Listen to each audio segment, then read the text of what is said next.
How many housing starts will Canada see this year? To the member, we're on track at this point, about 14% higher than last September, the CMHC number. So we're tracking north of 250,000 starts this year.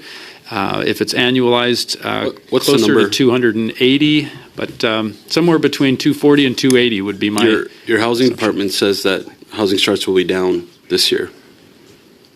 The stats are from CMHC. The latest stats came in for September, which showed us tracking 14% above last September in terms of housing starts across the country. Now, your government announced back in March that you would build 500,000 homes a year.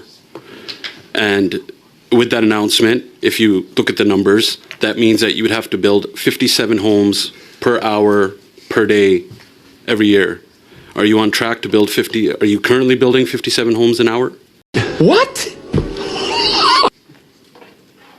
To the member, we are not. Canada is not building at that scale. That is a longer term government goal. promised We're looking at over a decade, doubling construction up to that level. But that certainly will take many years to achieve, given the changes that need to be made in the industry. At this point, we don't have the labor force to manufacture at that scale, and that's why Build Canada Homes is focused on the manufacturing side to make the building of housing more efficient. When is the first year Canada will build 500,000 homes?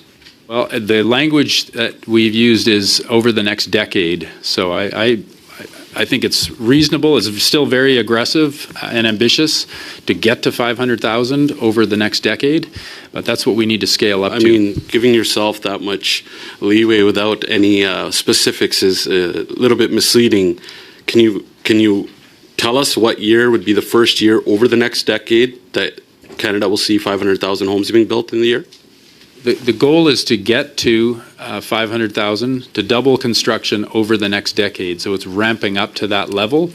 That will start to make up the ground of the gap that we have in housing supply, as identified by the stats and CMHC research. Well, your own housing department, CMHC, says that housing starts will decline next year by 4.1%. How do you square that? Well, that's a projection. We can only work with the facts we have in front of us, which for September were a 14% increase over last year, or that is what we're tracking. Pre-sales are down in some markets, Vancouver and Toronto, as the examples that we're concerned about.